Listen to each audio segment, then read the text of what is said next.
Okay, this is my TT hot lap around Spa, and first I'll go over the lap with a few tips. I'll be pausing at most of the corners, and let's get going.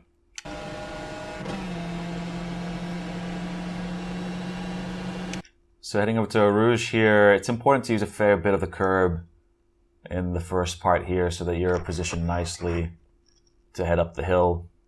And the main reason for that is so that you don't have to do any excessive steering when you're going up the hill.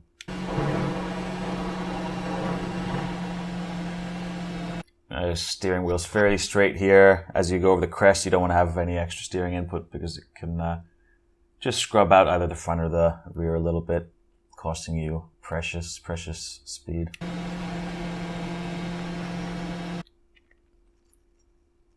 Alright, and heading up to the chicane here.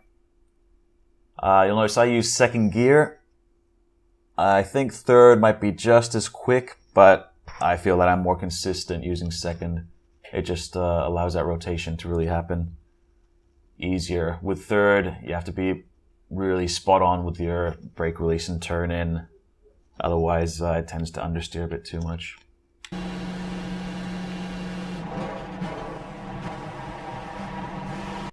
And just on the curbs, it's good to use a fair bit. It is easy to use a little bit too much, and then the car bottoms out just a tiny bit on the middle, and it pushes out wide.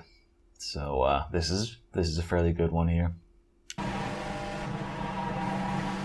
And then a bit of patience required there in the middle with a fairly long throttle lift. If you try using a bit more speed there, you end up washing out a bit too far towards the right-hand side. This one's tricky to get right with the timing, and I'm not sure if using the curb on the left is ideal. It does seem to just force it into a bit of understeer quite often.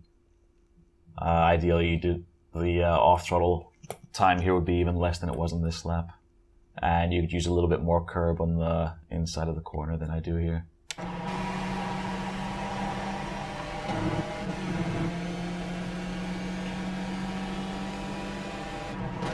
Alright, here's another option of gears. I like first here. Second might be just as good. I haven't really tried it much. But again, for the same reasons earlier, with the first gear, I feel I'm able to rotate the car better. And you'll notice I do kind of make this a bit of a V shape. I have a little bit of a correction in the middle of the corner that cost me a bit of time, but it's a pretty good one.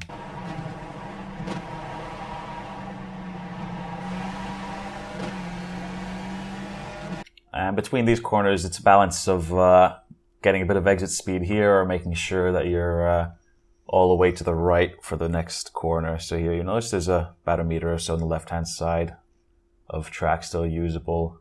And I prefer this line. Sets you up easier for the no-name corner coming up.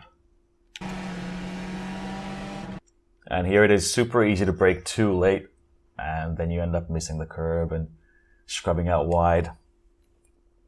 And when you get it right, it's an awesome feeling. You can feel the car loading up.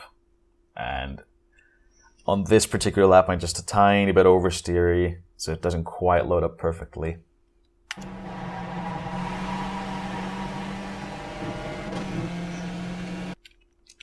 Alright. And then Pouhon here in fourth gear. Some of the main things to note are fine throttle control. You'll notice I'm using a little bit of throttle through the whole entry just to stabilize the car a little bit. And then also in the middle of the corner, when I get back onto the throttle, it's not an immediate slam on. If you do get onto the throttle really quickly, it wants to just generate a bit too much understeer. So early enough, but then has to be a little bit patient. The alternative, of course, is to just wait a little bit longer before getting on the throttle.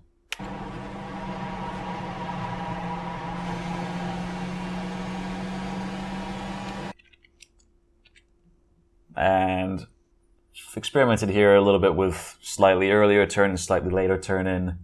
I think there might be some camber changes involved on the right hander here that makes the earlier turn in work and a late turn in a bit of a struggle. And a fair bit of curb can be used on the inside, maybe a little bit more than I do here.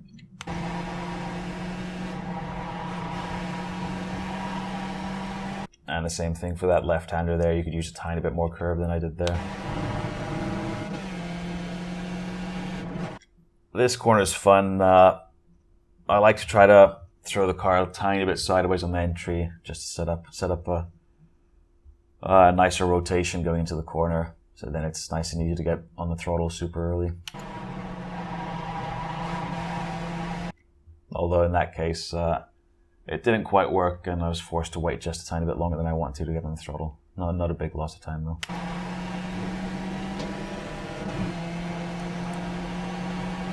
And fairly straightforward here, but it is important to scrub as little speed as possible with the front tires. So minimum amount of steering here. You can use a fair bit of road on the exit before you get at 1x. And similar thing through here, just a minimum amount of steering. I was a little bit crap there. Just missed the turning point a tiny bit, so I lost about 100th. And over here with the braking point, I realized I could probably brake a little bit later by braking a bit harder, but that usually just ends up in sliding around, inconsistent.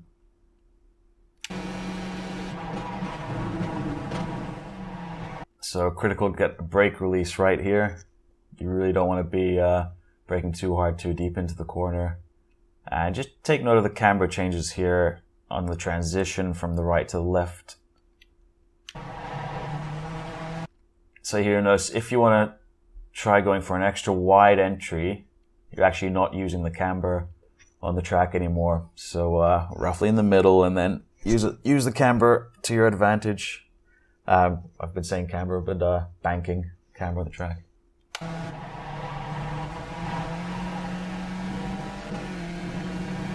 You probably don't want to use that curve like I did just then, but I got away with it. And then the final chicane, final hairpin, sorry. Fairly straightforward.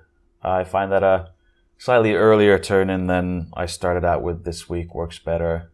And again, it might just be due to the slight camber changes or the track dipping down, which makes the late turn-in a bit ineffective.